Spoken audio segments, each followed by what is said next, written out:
Ngoja nikukumbushe katika sehemu iliyopita tulishia wapi. Tulishia pale ambapo Victor anambananisha Eliana. Victor ameona kukaa na sononeko moyoni ni ngumu. Akamwambia Eliana, naomba uniambie ukweli. Nyaraka za baba yangu ulizoziiba ziko wapi? Hey! Eliana alishtuka. Toba. Yo. Victor ameshajua hili. Mungu wangu we. Itakuwaje?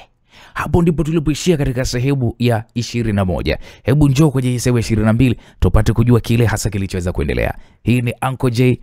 Ndani ya Uncle J Simulizi utapata mzigo wa Sweet Love mwanzo mpaka mwisho. Karibu.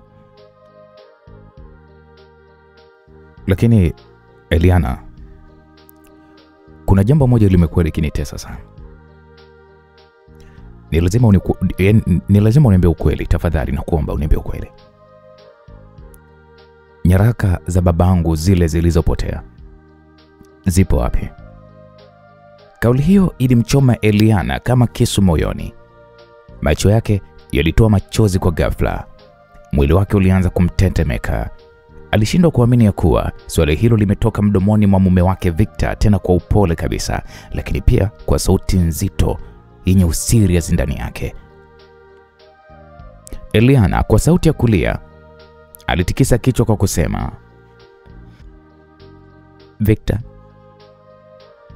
naomba unisamehe. Ni kweli nilizichukua, nilizihifadhi pale chini ya sofa, lakini nilipokuja kuzitazama tena hazikuwepo. Sijui zimeenda wapi. Si mimi nilizitoa, na kuapia kwa jina la mtoto wetu. Victor alisogea karibu na Eliana.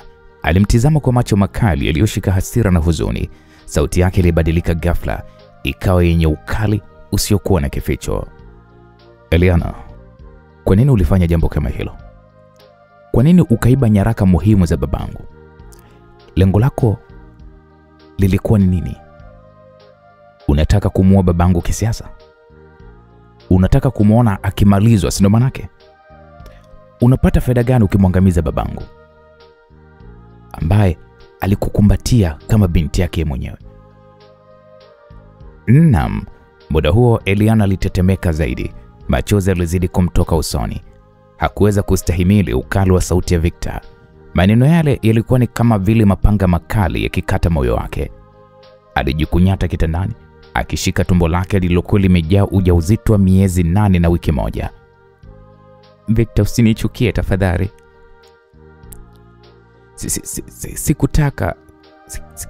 Sikutaka kukuumiza.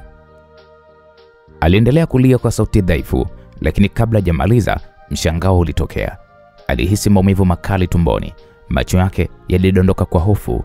Alipojaribu kugeuka, alihisi joto likimtoka sehemu za siri. Alipoangalia, damu zilianza kutiririka taratibu kitandani. Victor,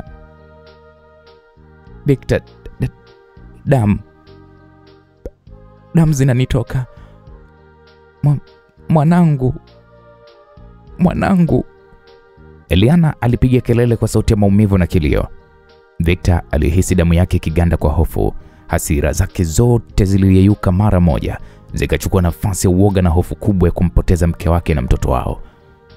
Alikimbilia pembeni ya kitanda, akamshika Eliana kwa mikono yote miwili. Eliana, hapana.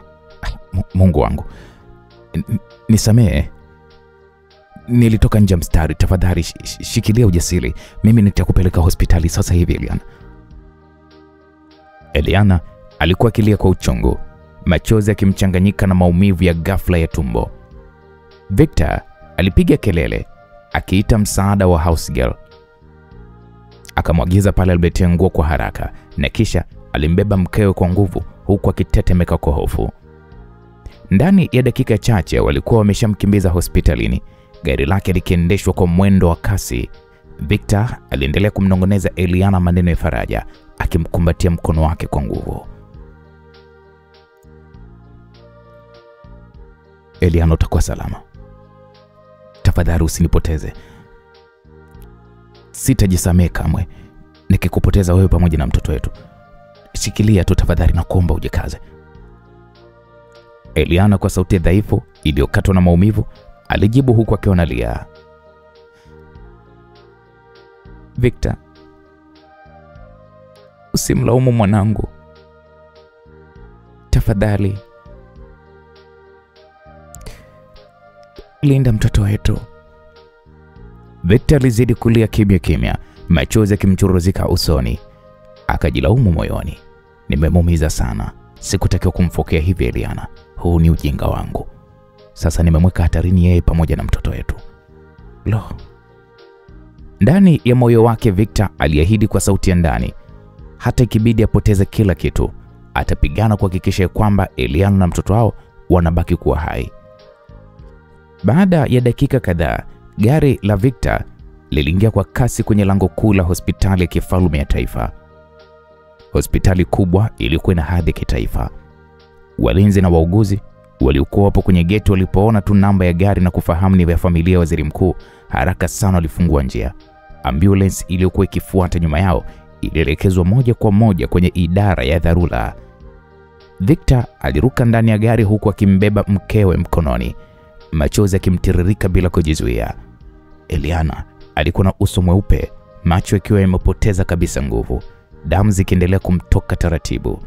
Sauti yake dhaifu ilikuwa ikikatika katika.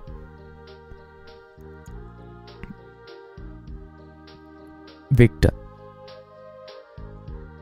mwanangu, usimwache. Victor hakuwa na la kusema zaidi ya kulia kimya kimya, moyo wake ukiungua, maneno ya faraja yakikwama kooni. Alibaki kushika mkono wake kwa nguvu, kana kwamba kufanya hivyo angemrudishia uhai. Wauguzi walikuwa wameshaandaa kitanda cha dharura. Walimnyanyua Eliana kwa haraka, wakamsukuma moja kwa moja ndani ya chumba cha dharura kilichong'aa kwa taa nyeupe. Milango ya dharura ilipofungwa, Victor alibaki nje akitetemeka, macho yake yakiwa ni mekundu kwa uoga na huzuni. Ndani ya chumba cha dharura, madaktari bingwa watatu wa uzazi wa upasuaji wa dharura waliingia kwa haraka mno. Profesa Makene, bingwa wa upasuaji wa wanawake, alichukua uongozi. Wauguzi wakaanza pale kupima mapigo ya moyo ya mama na mtoto mara moja kwa mashine za kisasa. Sauti ya bip bip ilianza pale kusikika ikipanda na kushuka.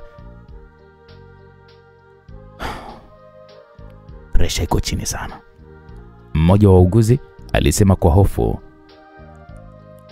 Fetal heartbeat ipo dhaifu, alijibu mwingine baada ya kuangalia mashine ya uchunguzi wa moyo wa mtoto. Sasa Profesa Makene macho yalimtoka kwenye mashine. Alikaa kimya kwanza kwa sekunde na kisha akasema kwa sauti ya mamlaka kwamba amniotic sac imepasuka kabla ya muda. Hii inamaanisha maji yote ya uzazi yametoka. Kwa hiyo hatuna muda wa kupoteza. Mama anaweza kupata maambukizi makali na mtoto akakosa hewa na virutubisho. Kwa hiyo ni lazima tufanye upasuaji wa haraka iwezekanavyo. Daktari mwingine afahamikaye kwa jina la Daktari Zuberi akasema kwa sauti yenye wasiwasi kwamba lakini jamani, ujauzito wake ni wa wiki 35 na siku chache. Ni mapema sana, mtoto atakuwa ni njiti. Hata kama akizaliwa salama, hata pumua bila msaada, itabidi aingizwe kwenye incubator ya watoto njiti mara moja. Hapo Profesa Makene alitikisa kichwa akasema, najua hilo, lakini hatuna njia nyingine. Tukisubiri tutampoteza mama pamoja na mtoto. Ni bora tupate nafasi ya kuokoa angalau mmoja wao. Chumba kilikuwa kimya kwa sekunde chache. Hali ilikuwa ni nzito. Wauguzi walikuwa tayari wameshaanza kuvaa gloves kwa ajili ya kuweza kufungua vifaa vya upasuaji na kuandaa mashine za kusaidia kupumua. Hali ya Eliana akiwa kwenye kitanda cha upasuaji alisikika akilia kwa sauti dhaifu.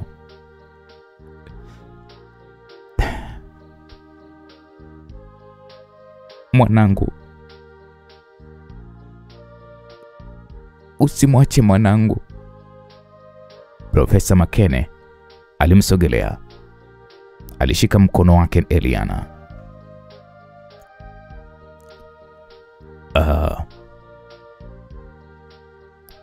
Eliana, tunahitaji nguvu zako sasa.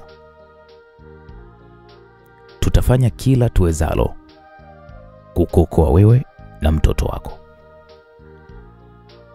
Lakini je, uwe tayari. Ni upasuaji wa haraka. Eliana alifumba macho, machozi yakimtiririka. Hakuweza kusema mengi, ila moyoni alimwomba Mungu ampe nafasi ya kuona uso wa mtoto wake angalau mara moja tu kabla ya kufa. Nje ya chumba cha dharura, Victor alitembea kwa hasira na huzuni koridoni, akiweka mikono kichwani. Mawazo yalimsonga. Sauti ya madaktari iliyosema kwamba tutampoteza mama na mtoto bado iliwasha moto wa hofu moyoni mwake. Wakati huo huo, mama yake na Victor, mke wa waziri, alitoka kwenye chumba cha wagonjwa alikokuwa amelazwa mumewe. Alifika pale akiwa amevaa nguo za heshima na hofu machoni. Victor mwanangu, nini kimetokea kwa Eliana? Aliuliza kwa sauti ya hofu. Victor aligeuka kwa macho mekundu. Alimshika mama yake mkono kwa nguvu na kisha akamwambia, damu zinamtoka mama. Wanasema kwamba chupa limepasuka kabla ya muda. Wanataka kumfanyia upasuaji mama. Kiukweli naogopa. Naogopa nitampoteza mke wangu na mtoto wangu. Hapo mama yake alikaa kimya, machozi yakimtiririka. Akamkumbatia mwanae. Mwanangu, hebu shikilia imani. Madaktari wa hapa ni bora zaidi nchini. Watapambana na usiache kumwombea Eliana. Ndani ya chumba cha upasuaji, upasuaji ulianza. Eliana alipewa dawa za usingizi wa jumla. Mashine zikaanza kusikika. Dr. Zuberi aliweka pale mikasi na vifaa vingine tayari. Profesa Makene akasema kwa sauti thabiti ya kwamba scalpel inahitajika. Mpasuko ulifanyika tumboni mwa Eliana. Damu ikadhibitiwa kwa haraka kwa vifaa maalum. Harufu ya antiseptic ilitanda. Mashine zilionyesha mapigo ya moyo ya mtoto na mama zikiendelea kutoa sauti ya tahadhari. Presha ya mama inashuka. Muuguzi mmoja akasema presha inashuka. Alipaza sauti na ndipo Profesa Makene akasema ongeza fluids haraka iwezekanavyo. Profesa Makene aliagiza hivyo na ndipo Dr. Zuberi akakaza pumzi akasema tunamtoa mtoto sasa. 1 2 3. Mtoto alitolewa. Alikuwa ni mdogo na dhaifu. Sauti yake kilio ilikuwa ni dhaifu sana. Wauguzi walimnyakua kwa haraka, wakamweka kwenye mashine ya kupumua na kisha moja kwa moja wakampeleka kwenye incubator ndogo ya watoto njiti. Mtoto ana uzito mdogo sana. Mapafu bado hayajakamilika. Muuguzi alisema hivyo na ndipo Profesa Makene akasema endeleeni kumpa oxygen. Asipowekwa kwenye incubator hatopona. Profesa Makene aliagiza hivyo na wakati huo huo hali ya Eliana bado ilikuwa ni tete. Damu zilikuwa zinaendelea kutoka kwa wingi. Mashine zikawa zikilia kwa sauti ya hatari. Presha inashuka zaidi jamani. Anaweza kufa. Daktari mmoja alipiga kelele kwa kuyasema hayo. Tumwekee damu ya dharura haraka iwezekanavyo. Madaktari walipambana kwa ujuzi wote wakiwa wanajua kwa nafasi yao ya kitaaluma ya kwamba kupoteza mama na mtoto wa familia ya waziri ni jambo lisilokubalika. Lakini zaidi ya heshima hiyo, mioyo yao kama madaktari walitaka kupigana hadi tone la mwisho la nguvu. Msikilizaji, baada ya dakika kadhaa za upasuaji, mlango wa chumba cha upasuaji ulifunguliwa kwa utulivu. Daktari bingwa Profesa Makene alijitokeza huku akiwa amevaa barakoa. Uso wake ulionekana umechoka, lakini ulikuwa na tabasamu la kutia moyo. Victor na mama yake waliokuwa wamesimama kwa wasiwasi kwenye benchi la koridoni waliruka kwa pupa wakamfuata daktari na wakamuuliza daktari, vipi hali ya mke wangu? Vipi kuhusu mtoto dokta? Aliuliza Victor kwa sauti iliyokuwa inatetemeka, karibu ashindwe kabisa kujistahimili. Na ndipo Profesa Makene alivuta pumzi ndefu, akawaangalia kwa umakini na kisha akasema kwa sauti tulivu lakini yenye msisitizo,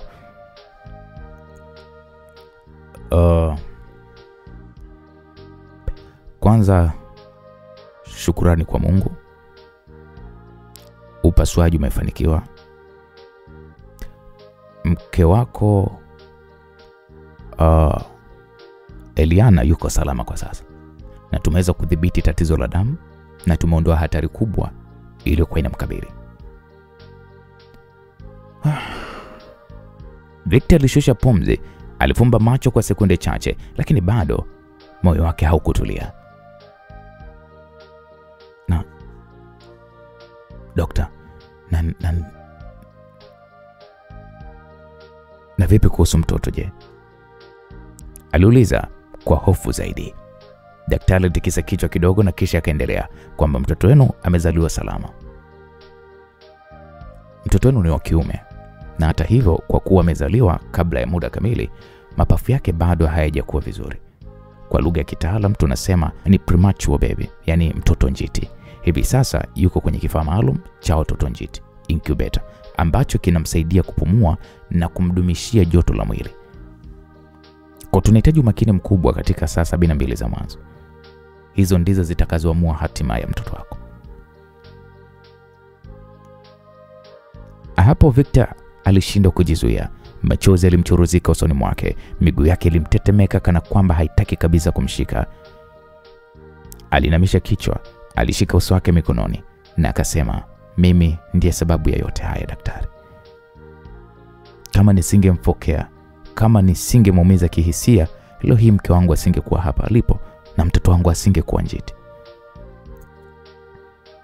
Mama yake Victor, yani mke wa waziri, aliyekuwa amesimama pembeni, alimshika bega kwa upole kijana wake, akamvuta karibu na kisha akamwambia, Victor mwanangu, acha kujilaumu kupita kiasi. Kila jambo lina sababu yake.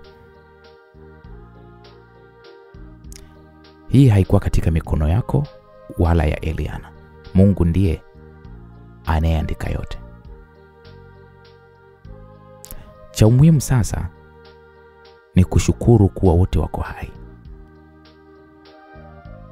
Una mke na una mtoto.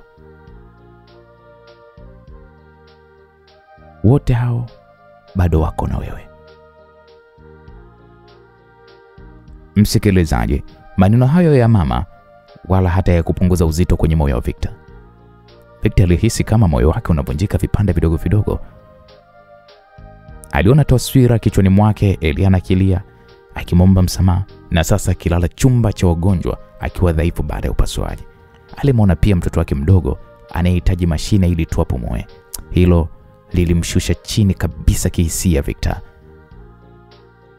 Daktari aliendelea kuwa mtulivu na kumwambia kwamba sasa hivi sasa hatuwezi kuruhusu mama kuonana na mtoto. Tunahitaji kumpatia muda apone. Upasuaji ulikuwa ni mzito sana, mwili wake unahitaji nguvu, na vile vile mtoto hawezi kutolewa kwenye incubator kwa sasa, ni hatari. Tunawaeleza hatua kwa hatua, lakini kwa sasa nyinyi mwe watulivu. Kile kinachohitajika ni upendo na imani yenu. Msikilizaji, Victor alionekana kutokujibu mara moja. Macho yake yalisalia tu yakimtazama daktari kana kwamba hajamuelewa. Mama yake alimsogeza karibu, alimkumbatia kwa nguvu na kisha akamwambia, mwanangu, wala utausilia tena. Angalia upande chanya. Umejaliwa mtoto wa kiume, umejaliwa mke wako kwamba bado yuko hai. Kuna watu wengi wanapoteza vyote kwa mara moja. Huu ni mtihani, lakini mtihani utakao pita. Sawa? Victor alilia kimya kimya kifuani mwa mama yake. Sauti yake ilipotoka ilikuwa ni dhaifu, ikivunjika.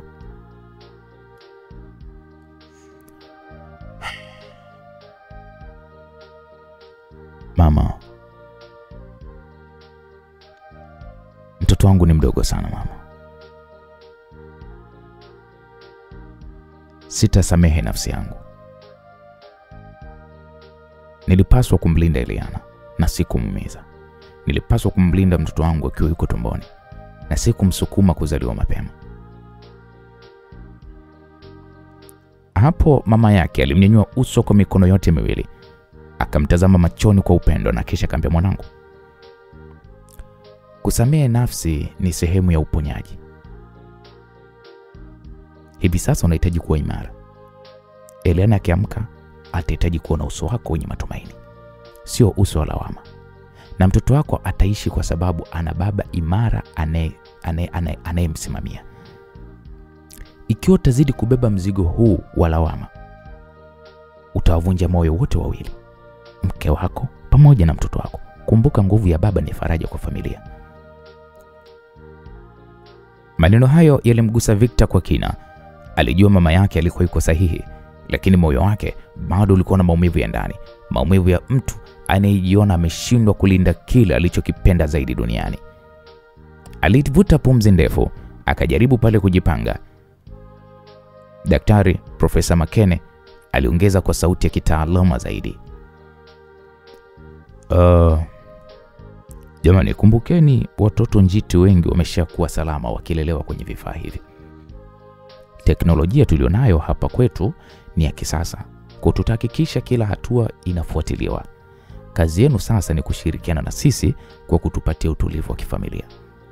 Kwa mnaweza mkamwona mtoto wenu kupitia kioo cha incubator, lakini kwa muda mfupi tu. Kwa hatutaki sisimko, yani hatutaki mambo yawe mengi kwa sasa. Tunaomba sana. Victor alikubali kwa kutikisa kichwa. Machozi bado yalikuwa kimtiririka. Akasema, asante dokta. Asante kwa kila kitu dokta. Tafadhali, lakini nakuomba sana umuokoe mwanangu na mke wangu. Fanya chochote, mimi nitatoa chochote ili mradi tu wawe hai. Daktari alimgusa bega kwa heshima na kisha akasema, tutafanya kila kitu kwa uwezo wetu. Sio kwa sababu wao ni familia ya waziri, bali kwa sababu kila maisha ni muhimu. Lakini nakuhakikishia tu Mr. Victor, Eliana na mtoto wako wako mikononi mwa wataalamu bora zaidi. Baada ya daktari kuondoka, ukimya mzito ulitanda pale koridoni. Victor alibaki tu amesimama akitazama mlango wa chumba cha wagonjwa, moyo wake ukiwa umejaa maumivu na matumaini kwa wakati mmoja. Mama yake alishika mkono wake, akasema tena kwa upole kwamba, Victor, usiache imani. Hili ni jaribu na mtalivuka. Kumbuka, hii familia inahitaji moyo wako zaidi kuliko wakati mwingine wowote. Victor aliinua kichwa chake polepole, macho yake yakiwa bado ni mekundu. Alivuta pumzi ndefu na kisha akajikaza kwa kusema, atakuwa salama. Eliana wangu na mtoto wangu nitahakikisha wanakuwa salama. Naam, na kwa mara ya kwanza tangu asubuhi ile ya kutisha, moyo wake ulipata cheche ndogo ya matumaini. Wakati huo, msikilizaji, ndani ya wodi ya waziri mkuu, alikuwa amelala kitandani waziri mkuu, macho yake yakiwa yamefumba kwa uchovu, lakini mawazo yake yalizunguka kwa kasi isiyoelezeka. Waziri mkuu mwili wake bado ulikuwa haujapata nguvu, lakini akili yake ilibaki kuwa nzima, ikitafuta majibu kwa kila kilichoendelea. Mlango uligongwa taratibu na kisha ulifunguliwa. Aliingia msaidizi wake, mtu ambaye alimwamini kwa muda mrefu. Alikuwa anaitwa kijana Lusinde. Uso wake ulionekana kuwa na hofu, kana kwamba taarifa alizozibeba moyoni zilikuwa ni nzito sana kubebwa peke yake. Waziri alimwangalia huyu kijana wake, aliinua mkono kwa ishara ya kumkaribisha. Njoo karibu Lusinde. Waziri alizungumza kwa sauti dhaifu lakini yenye mamlaka. Naona una jambo la kuniambia. Ni habari gani hizo? Ni kuhusu familia yangu? Kijana Lusinde alivuta pumzi ndefu. Alisogea karibu na kitanda. Aliketi kwenye kiti kilichokuwa pembezoni na kisha akashusha sauti yake. Akasema kwa upole kwamba, Mheshimiwa Waziri, kuna jambo moja kubwa limejitokeza usiku wa jana. Eliana mkweo alipelekwa chumba cha dharura baada ya kupata tatizo la ghafla, na madaktari waligundua chupa la uzazi limepasuka kabla ya wakati wake. Kwa hiyo walilazimika kumfanyia upasuaji wa haraka. Hapo uso wa waziri ulibadilika ghafla, macho yake yakafunguka zaidi yakionyesha mshtuko. Upasuaji? Je, huyo Eliana yuko hai? Aliuliza kwa haraka sana waziri, akihofia majibu atakayoyapata. Lakini kijana Lusinde akasema, ndio mheshimiwa, kwa sasa yuko salama. Madaktari wanasema wameweza kumdhibiti baada ya upasuaji. Lakini Lusinde alikatisha kauli, macho yake kishuka chini. Waziri alikunja nyusi, akamsogelea kwa macho ya kutaka ukweli wote. Akamwambia, lakini nini? Hebu ongea wazi Lusinde, usinifiche. Lakini mtoto amezaliwa kabla ya wakati wake. Mtoto ni njiti. Kwa sasa yuko kwenye incubator, kifaa maalum cha watoto njiti.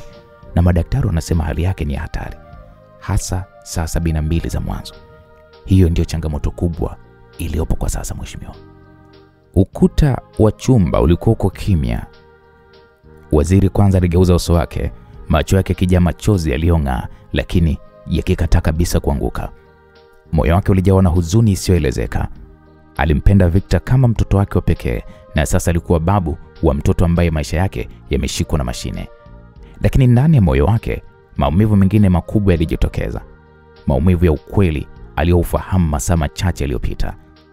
Nyaraka muhimu za serikali zilizokuwa ni hatima yake kisiasa na kisheria zilikuwa zimeibwa na kuhusishwa moja kwa moja na Eliana, mwanamke ambaye sasa amelala kwenye kitanda cha wagonjwa baada ya kufanywa upasuaji. Mwanamke ambaye alimuumiza na kumfanya yeye mwenyewe akalazwe pale hospitalini kwa mshtuko wa pressure baada ya kugundua kuwa nyaraka zake zimeibiwa. Waziri mkuu kwanza alifumba macho, alishusha pumzi ndefu, akasema, Mwenyezi Mungu, kwa nini jaribu hili ni kubwa namna hii? Alijisemea kwa sauti ya huzuni. Kijana Lusinde alimtazama kwa umakini waziri mkuu, akajua hofu ya bosi wake haikuwa tu juu ya hali ya mjukuu wake, bali pia mzigo wa siri iliyokuwa imefichwa ndani ya familia. Hata hivyo, Lusinde hakusema zaidi. Aliheshimu ukimya ule wa huzuni, na baada ya muda mfupi waziri alisema kwa sauti ya uchungu kwamba Eliana ndiye aliyenigeuza kuwa mgonjwa. Nyaraka zangu zilikuwa uti wa mgongo wa heshima yangu, zimepotea mikononi mwake, na sasa nasikia amejifungua mapema, mjukuu wangu akiweko njiti. Hivi Lusinde, unadhani moyo wa mtu unaweza kubeba maumivu haya yote kwa wakati mmoja? Hapo kijana Lusinde alinua macho yake, alimwangalia waziri mkuu kwa huruma sana, na kisha akasema, mheshimiwa, mimi najua hili limekuwa ni pigo kubwa sana kwako mheshimiwa. Lakini mheshimiwa, kumbuka damu ni damu tu. Eliana bado ni mke wa mwanao, na mtoto yule ni mjukuu wako. Wote wawili wanahitaji faraja yako zaidi kuliko hukumu sasa hivi. Lusinde, hayo yote uliyosema mimi najua. Najua Lusinde, lakini moyo wa binadamu sio rahisi. Nimeishi kwa nidhamu, nimeishi kwa heshima, nikiepuka doa kwa kila hatua ya maisha yangu. Na sasa siasa zangu, heshima yangu, hata usalama wangu umewekwa rehani kwenye mikono ya mtu niliyemkaribisha nyumbani kwangu. Alafu leo hii Mungu ananiweka kwenye jaribu la kutazama mtoto wake akipigania pumzi. Ni maumivu mawili yaliyogongana. Upendo wa hasira, huruma na majeraha. Na sijui nitayapanga vipi moyoni mwangu. Yaani sijui Lusinde, sijui. Eliana ni binti wa mheshimiwa rais. Bado sielewi kwa nini alichukua nyaraka zangu. Au itakuwa alitumwa na baba yake kunipeleleza. Kwa hilo bosi, sidhani kama mheshimiwa rais anaweza kuwa na hisia mbaya na wewe. Uaminifu wako kwake ni mkubwa sana, na ndio maana alikubali binti yake aolewe na kijana wako. Sasa Lusinde, unadhani ni kwa nini Eliana aibe nyaraka zangu?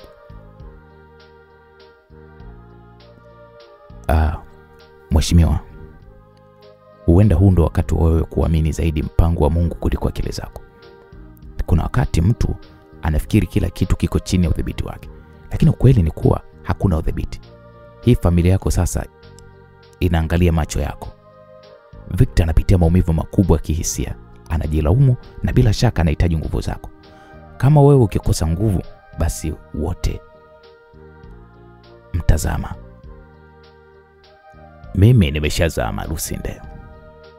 Hapa bado kufa tu. Haijulikani nyaraka ziko wapi. Sasa unafikiri kuna nini tena hapo? Bosi, unajua usikate tamaa bosi. Bado tunazitafuta. Nasubiri tu maelekezo ya Victor, huenda tukajua wapi zilipo. Maneno hayo yalimgusa waziri kwa kina. Alijua Lusinde alikuwa sahihi, na hata hivyo moyo wake bado ulikuwa na maumivu ya siri nzito mno. Alihisi kama dunia inamgeukia. Baada ya ukimya mrefu, waziri alisema kwa sauti tulivu, Lusinde, tafadhali hebu hakikisha hakuna mtu mwingine anayeifahamu siri hii ya nyaraka. Hata kama moyoni mwangu najua kwamba Eliana ndiye chanzo, lakini bado sitaki iwe chanzo cha mgawanyiko wa familia yangu. Kwa sasa tuombe kwa ajili ya maisha ya mjukuu wangu na afya ya Eliana. Hakikisha watu wa nje ya familia yangu hawajui hili sakata linaloendelea. Nitahakikisha hivyo mkuu. Waziri aligeuza uso wake taratibu, machozi yakimtiririka kimya kimya mashevuni mwake. Moyoni mwake waziri alikuwa akiumia zaidi ya maneno. Aliwaza, je, ni haki kumchukia Eliana kwa siri iliyomuumiza?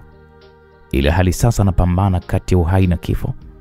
Je, moyo wako unaweza kuponya jeraha hili, au ni mwanzo wa mgawanyiko mkubwa zaidi ndani ya familia yake? Kiukweli ndani ya hiko chumba waziri alibaki akitazama tu dari, moyo wake ukibeba mapambano makubwa zaidi ya siasa na afya, mapambano kati ya msamaha na hukumu. Msikilizaji, muda nao uliendelea kusonga mbele. Ilipofika majira ya jioni, anga la Dar es Salaam lilikuwa lina rangi ya dhahabu iliyochanganyikana na machungwa. Jua lilishuka polepole nyuma ya majengo marefu ya jiji. Hospitali kubwa ya taifa ilikuwa kimya kiasi. Sauti za wauguzi wakipita koridoni na harufu ya dawa ya hospitali zilijaa kila pembe. Victor alikuwa amekaa kwenye kiti cha mbao nje ya chumba cha wagonjwa mahututi.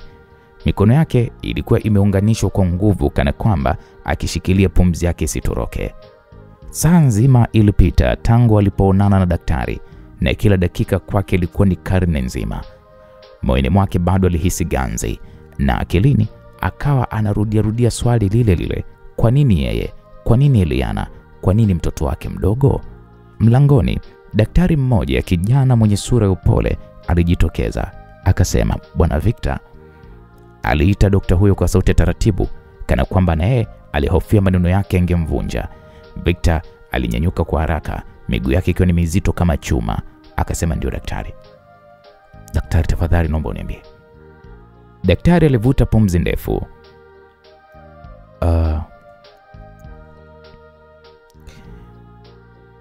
Mkeo bado yuko chini ya uangalizi.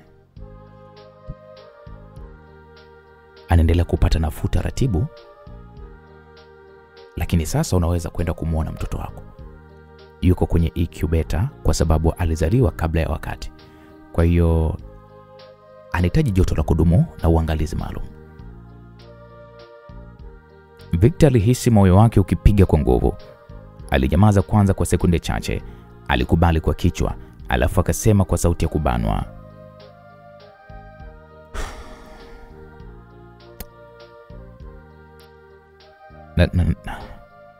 nataka kumuona. Tafadhali nionyeshe njia. Walitembea kimya koridoni. Harufu ya dawa ya kuua vimelea ilikuwa ni nzito zaidi. Mwanga wa balbu ulimulika sakafu ya tiles kwa weupe wa baridi. Kila hatua ya Victor ilikuwa ni mzigo. Moyo wake ulijawa na mchanganyiko wa hofu na hamu isiyoelezeka. Walifika kwenye mlango uliobandikwa NICU. Daktari alisimama. Alimwangalia Victor kwa makini. Akamuuliza, Victor, ni mara yako ya kwanza eh? Najua ni ngumu, lakini uwe tayari kwa lolote utakaloliona huko.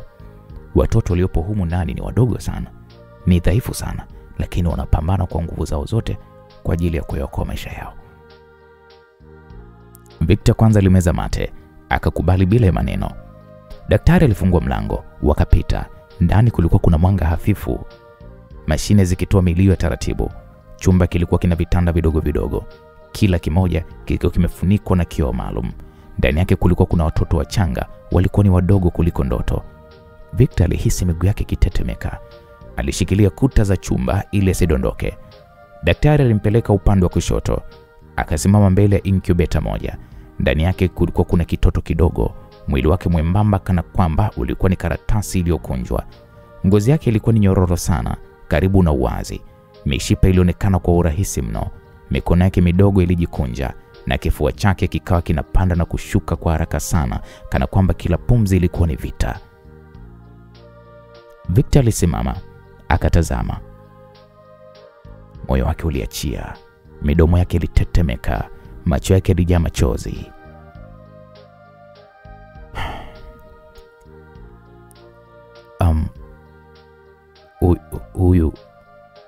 Huyu ndiye mtoto wangu.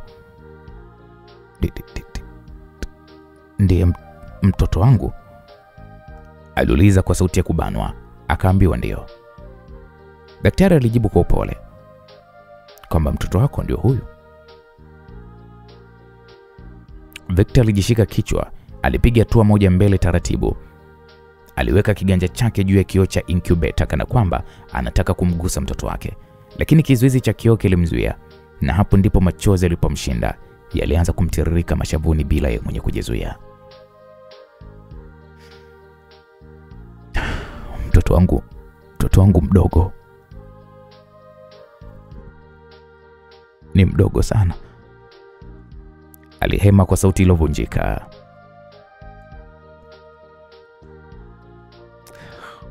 Mwanangu, hivi ndivyo ulivyoanza safari yako duniani.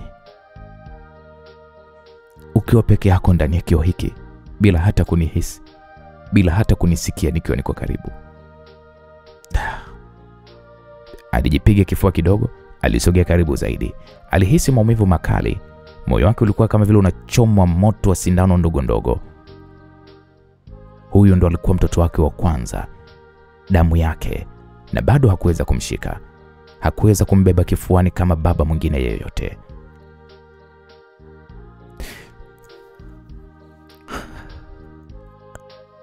Samahani mwanangu.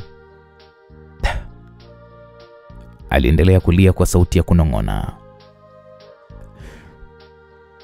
Samahani kwa kila kitu kilichotokea. Samahani kwa mama yako kuteseka. Samahani kwa wewe kuzaliwa mapema hivi. Najua hukustahili haya. Mtoto mdogo alipumua haraka, kifua chake kikawa kinapanda na kushuka kwa kasi. Victor alishtuka, alinyosha mkono wake kwa hofu, na ndipo daktari alimwangalia kwa utulivu. Daktari akasema, usiwe na hofu. Hizo ndizo pumzi zake za kawaida. Mwili wake bado unajifunza kupumua vizuri.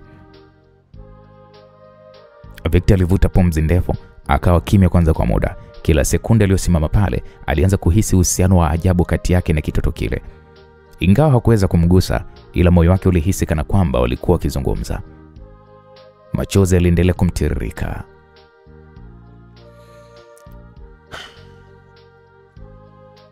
Mwanangu, nilikuahidi kabla hujazaliwa.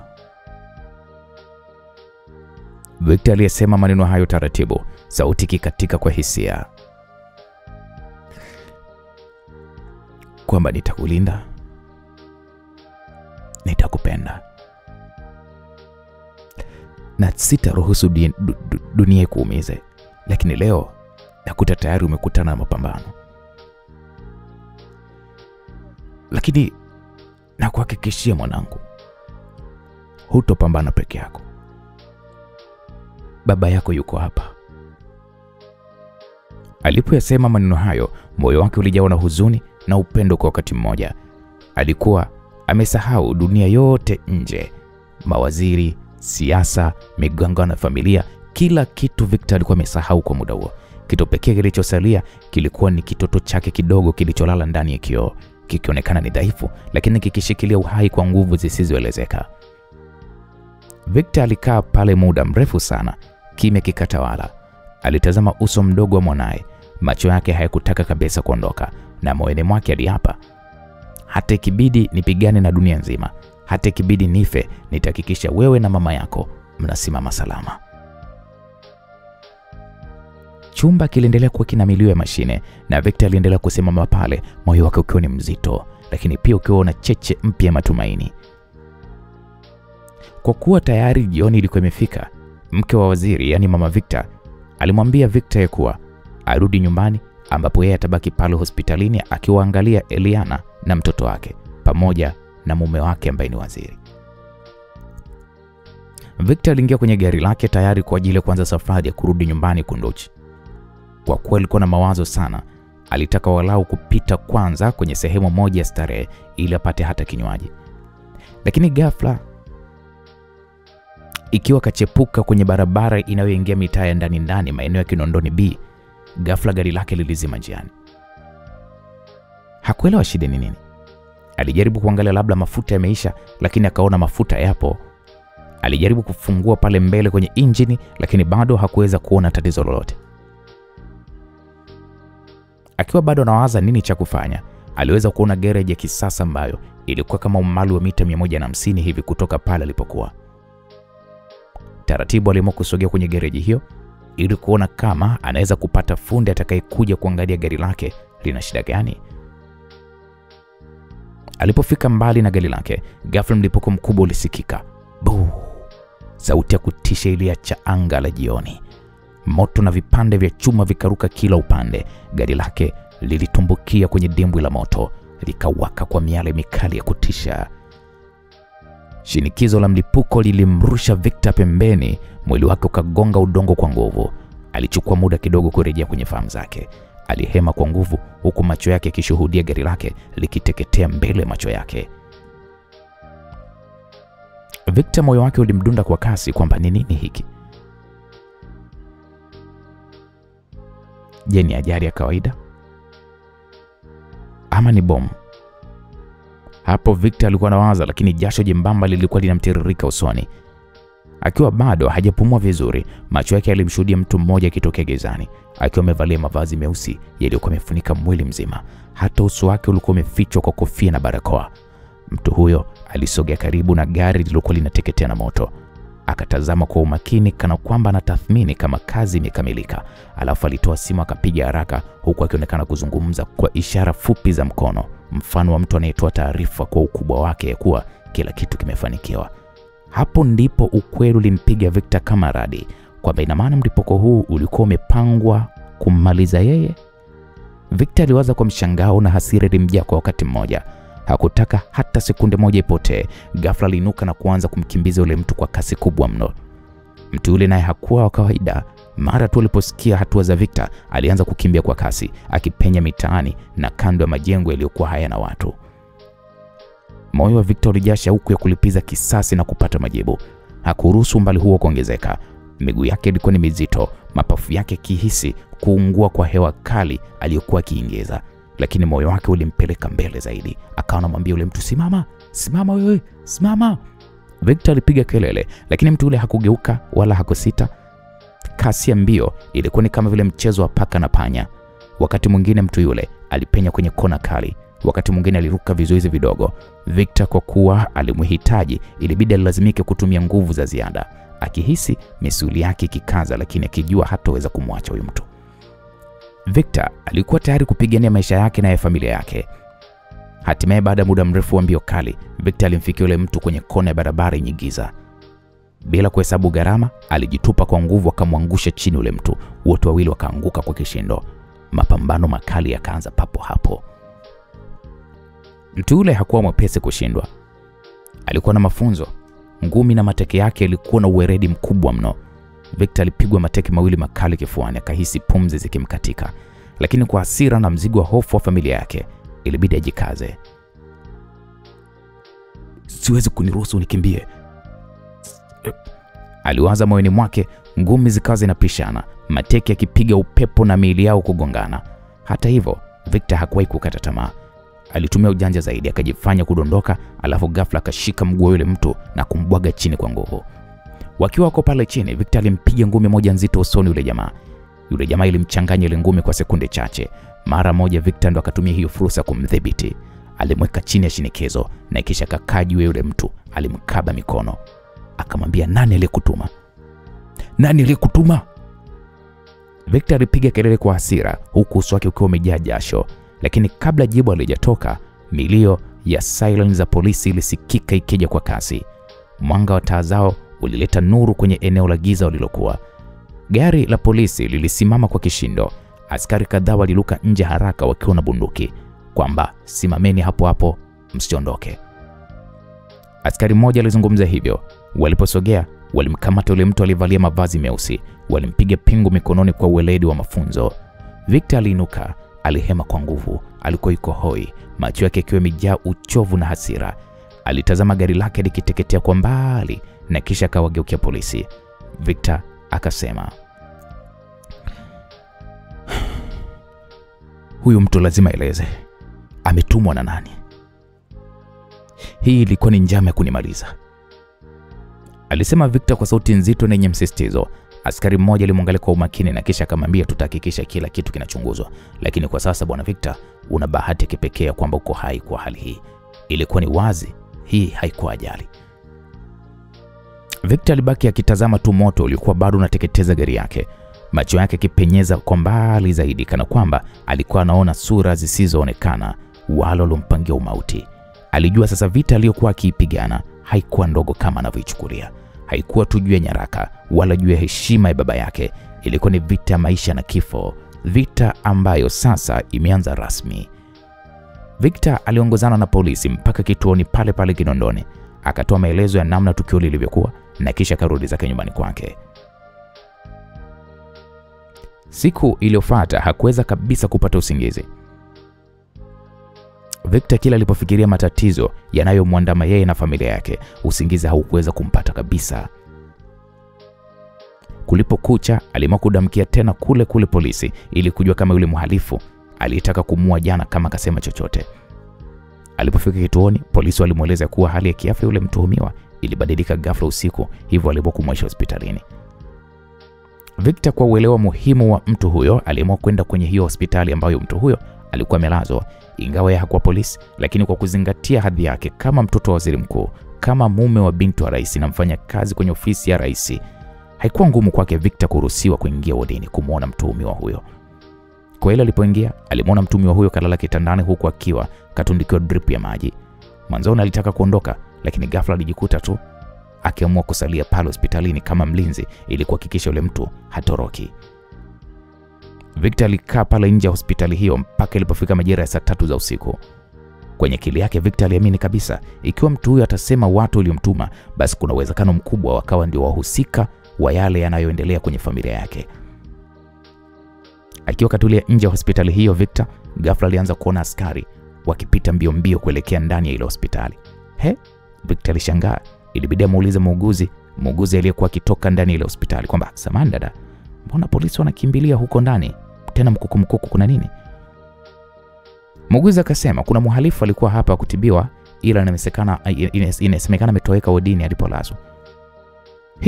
Victor aliyamaki moja kwa moja alijua kabisa mhalifu huyo ndio yule aliyetaka kumuua yeye. Kwa kuwa polisi waliingia ndani ya hospitali hiyo kupitia geti la mbele, Victor alijua kabisa ikiwa mhalifu huyo bado yupo ndani ya hiyo hospitali, basi kwa vyovyote vile atatafuta njia kutokea tofauti na ile ya geti la mbele. Victor aliamua kuzunguka nyuma, akaenda kwenye geti dogo la hospitali hiyo. Alipofika alitazama kila kona lakini hakuona chochote. Akiwa bado na shangaa Victor katika hilo eneo, ghafla aliona gari ndogo nyeusi ikitoka pale mbio mbio. Moja kwa moja Victor alijua yule mhalifu atakuwa ndani ya hilo gari. Hakutaka kupoteza muda hata kidogo, aliingia kwenye gari lake na kisha akaanza kumfukuza kwa nyuma. Ingawa mhalifu huyo alikuwa ni hodari kwenye kukimbiza gari barabarani, lakini bado hiyo haikumfanya Victor apoteze umakini naye. Aliendelea kumfukuzia kwa nyuma bila kuchoka. Safari yao iliwapeleka mpaka nje ya mji ambapo wote kwa pamoja waliingia kwenye barabara ya vumbi iliyokuwa ina mashimo, kitu ambacho kilifanya ile gari ya mhalifu kuzima ghafla baada ya kukwama kwenye matope. Huo ulikuwa ni ushindi mkubwa mno kwa Victor, kwani alijua kwamba kwa sasa ataweza kumkamata tena mtu huyo. Haraka alishuka kwenye gari lake, akamwahi yule mtu. Akamwahi yule mhalifu ambaye tayari yule mhalifu alikuwa ameanza kutokomea sasa porini. Kwa kuwa mhalifu hakuwa sawa kiafya, hakuwa na nguvu za kupambana na Victor, hivyo Victor aliweza kumdhibiti tena kiurahisi tu. Alimfunga kamba miguuni pamoja na mikononi na kisha alimziba na mdomo kwa gundi. Baada ya hapo alimtia kwenye gari lake na kisha akaondoka naye. Safari ya kutaka kabisa kumrudisha tena kwa polisi. Kwa upande wake aliamini kabisa ya kwamba kuna jambo liko sawa, na ukizingatia ulinzi uliokuwa umewekwa kumlinda mtu huyo ulikuwa ni kiwango cha chini kabisa. Hii iliashiria kwamba kulikuwa kuna mazingira makusudi kabisa ya kutaka kumtorosha mtu huyo kutoka mikononi mwa polisi. Victor akajiambia, hapana, siwezi kumpeleka kituoni. Nitambana mimi mwenyewe mpaka aseme kwa nini alitaka kuniua na ni nani amemtuma. Alijisemea Victor huku akiwa yuko njiani kurudi nyumbani kwao. Majira saa 6 kasoro za usiku alikuwa tayari ameshafika nyumbani kwao. Kwa kuwa hakutaka mtu mwingine yoyote ajue kama yeye ndiye kamkamata yule mhalifu kwa mara ya pili, alimuingiza ndani kwao kwa siri pasipo mtu mwingine yoyote kuweza kujua. Kabla hajaanza kumhoji, aliamua kuweza kumpekua kwanza. Alipapasa mifuko yake suruali, akatoa pale kisu kidogo cha chuma, pakiti ya sigara, funguo 3 zisizokuwa na jina, na kisha karatasi ndogo iliyokunjwa vizuri. Victor aliweka karatasi ile mezani. Alikunja nyusi, akafungua kwa umakini, akitarajia kukuta maandishi ya siri, ramani au majina ya watu, lakini haikuwa hivyo. Karatasi ilikuwa iko tupu kabisa, isipokuwa tu ilikuwa na vidoti 3 vidogo vyeupe vikiwa vimepangwa kama vile pembe 3. Hapakuwa na maneno, hapakuwa na maelezo yoyote. Victor aliinama zaidi, akaichunguza, akaigeuza juu chini juu nyuma mbele nyuma, lakini bado hapakuwa na utofauti. Ilikuwa ni karatasi nyeupe yenye vidoti 3 vya kung'aa kama alama zisizokuwa na maana. Alivuta pumzi ndefu na kisha akashusha. Hii ina maana gani sasa? Aliwaza kimoyo. Alijaribu kuweza kuhusisha alama ile na maisha yake ya sasa, lakini bado hakupata jibu. Victor akaiweka karatasi ile pembeni. Macho yake yalimgeukia yule mhalifu. Alikuwa yuko kimya pale kitandani akipumua kwa haraka. Victor alinyanyua kiti chake akakaa karibu zaidi, macho yake yakiwa ni makali kweli. Akamwambia, sasa nitakuuliza kwa mara moja tu. Hii karatasi ina maana gani? Na kwa nini ulitaka kuniua? Mhalifu hakusema chochote. Aligeuza uso wake pembeni kana kwamba Victor hakuwa hapo. Victor alipiga kelele ndogo, akainuka, akamnyoshia vidole usoni. Akamwambia, sikiliza, usijaribu kunifanyia mchezo. Umelipua gari langu, umekaribia kuniua, na sasa uko mikononi mwangu. Maisha yako yanategemea sana kusema kwako ukweli. Nani amekutuma wewe uje uniue, na hii karatasi ina maana gani? Aliuliza Victor, huku safari hii akionekana kuwa ni mkali zaidi, lakini bado yule mhalifu hakusema chochote. Victor alipiga teke kiti kikagongana na ukuta. Alimshika yule mtu shingoni, alimvuta karibu, akamwambia, nani kakutuma? Sema kabla sijakata hii koo lako sasa hivi. Victor aliuliza kwa sauti nzito. Mhalifu alitikisa kichwa, macho yake yakionyesha ukaidi. Victor alimpiga ngumi moja kifuani. Mhalifu alicheua damu, akampiga tena. Safari hii ilikuwa ngumi ya shavuni, damu kidogo zikamtoka puani. Akamwambia, nani amekutuma? Ukiniambia uongo nitahakikisha hukai salama hata kwa sekunde moja. Mhalifu bado alionekana kuwa ni mgumu kusema, na hapo ndipo Victor alipoamua kuweza kutumia sasa kipigo kama sehemu ya kumlazimisha aseme. Alitoa kipigo kikali sana kwa yule mhalifu. Kadiri kipigo kilivyoendelea, ndivyo uzalendo wa kuvumilia ulikuwa unazidi kupungua. Mwishowe yeye mwenyewe aliamua kuweza kufunguka kwa kusema, basi Victor, basi kiukweli mimi sijui chochote. Niliambiwa nikumalize tu. Nilipokea oda kutoka kwa kamanda msaidizi wa ulinzi wa polisi kanda ya Dar es Salaam.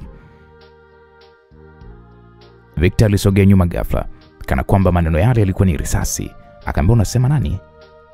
Aliuliza tena Victor, akiamini huenda labda masikio yake yalimsaliti. Yule jamaa akasema, kamanda msaidizi ndiye aliyetupa maagizo, hakuna zaidi ambacho nakijua zaidi hapo. Victor alibaki amedua. Hii ilikuwa ni ngumu kuamini. Vipi kamanda msaidizi wa polisi, mtu mwenye jukumu la kulinda maisha ya raia, atume mhalifu kumuua yeye? Macho yake yalikuwa ni mekundu kwa hasira. Akamwambia, hivi una uhakika na maneno yako? Ndio Victor. Okay, sawa. Nitachukulia kuwa maneno yako ni ya kweli. Ila kama umenidanganya, basi kaa ukijua nitakuua kwa mikono yangu mimi mwenyewe. Hapo mhalifu alitikisa kichwa, machozi yakimtoka. Sijasema uongo. Nimekwambia ukweli. Siwezi kusema zaidi. Victor alivuta pumzi ndefu, alimwangalia kwa muda mrefu na kisha akamnyanyua kwa nguvu. Alimvuta mpaka kwenye kabati kubwa la nguo alilokuwa chumbani kwake. Alimziba tena mdomo kwa gundi na kisha akamsukuma ndani ya kabati na kulifunga kwa ufunguo. Alinyanyua koti lake, alichukua pale funguo za gari jingine. Alijua ni lazima tuende kwa huyo kamanda aliyekuwa ametajwa, tena anakwenda usiku huo huo. Victor aliendesha gari lake kwa kasi ndogo, na baada ya takriban dakika 20 mpaka 30 alikuwa ameshafika nyumbani kwa kamanda huyo wa polisi. Nyumba polisi huyo ilikuwa ni kubwa, yenye walinzi wa kutosha nje, lakini Victor alikuwa ni mwerevu. Alijua jinsi ya kupenya bila kugundulika. Alibisha hodi kwa nguvu na baada ya muda mfupi mlango ulifunguliwa na mlinzi. Macho yake yalionyesha mshangao. Victor hakutoa hiyo nafasi. Alimvuka tu na kisha kaingia ndani, kitendo kilichomfanya sasa aanze kupigana na mlinzi huyo. Kelele za mapigano yao zilimfanya yule kamanda wa polisi kusikia, na kisha alitoka haraka mno chumbani kwake huku akiwa na bastola.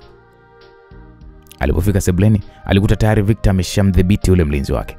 Kamanda huyo wa polisi alishtuka kumwona Victor pale. Hii ilimfanya Victor amini huenda ni kweli yule mharifu kasema ukweli. Alimtazama yule kamanda kwa macho makali na kisha akamwambia, "Lazima tuongee kamanda." Uongee na mimi kitu gani? Kwanza wewe unafanya nini hapa nyumbani kwangu?" Victor akamwambia, "Hilo sio la umuhimu sana kwa sasa. Nadhani unajua kuwa tuna jambo la umuhimu sana la kuongea. Mtu uliyemtuma kuja kuniua yuko mikononi mwangu kwa sasa. Kama nikimfikisha kwa Mheshimiwa Rais, sijui utakuwa kwenye hali gani." Sasa yule kamanda alionekana kama kuogopa zaidi, kwani alijua kwamba hilo litakuwa ni balaa kubwa zaidi kwa upande wake. Akamwambia, "Unataka nini Victor?" "Ninachokitaka, weka bastola yako chini tuongee." Yule kamanda alikubali kufanya kama Victor alivyotaka. Waliketi kwenye meza moja sebuleni na kisha wakaanza pale kuzungumza.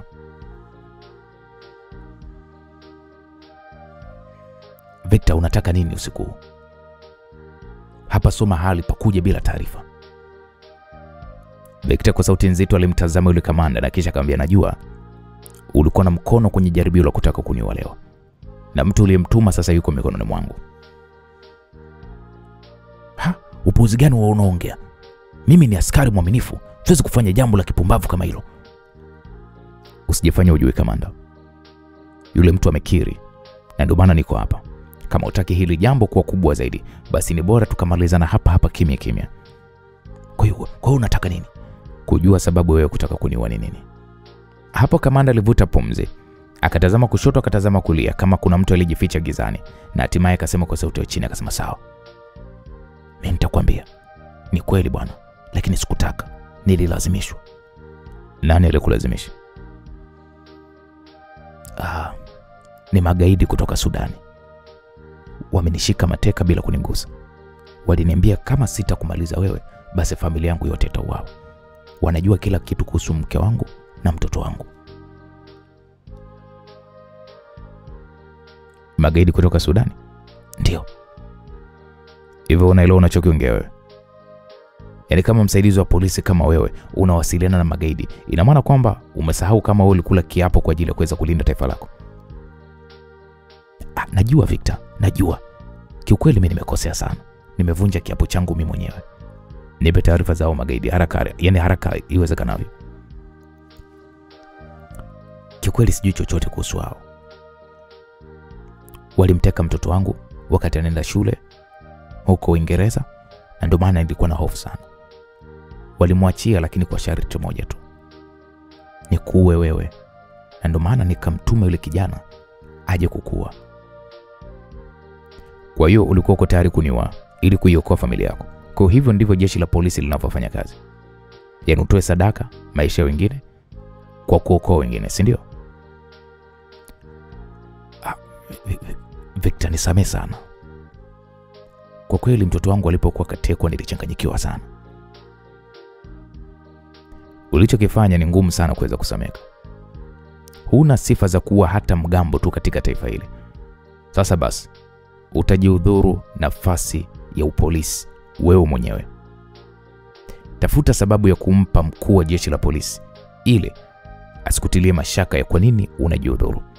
Una siku 3 tu za kujiudhuru. Tofauti na hapo, nitamwambia Mheshimiwa Rais huu ushenzi wako. Sasa sijui kama utakuwa tayari kwa ghadhabu ya rais." Maamuzi ni ya kwako. Victor baada ya kusema vile, wala hata kusubiri hata kusikia jibu la yule kamanda, haraka sana aliamua kurudi nyumbani kwao.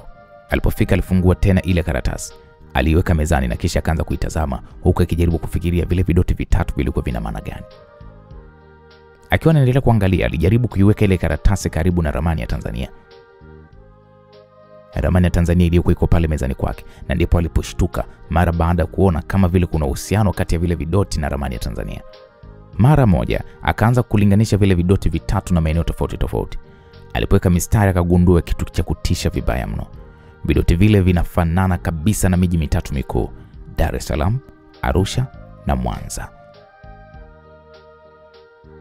Macho alimtoka kwa mshangao, moyo wake ulidunda kwa nguvu. Mungu wangu, hiki ni nini? Ina maana hivi vidoti vinawakilisha Dar, Mwanza na Arusha? Sasa kwa nini kuwe kuna hii ramani?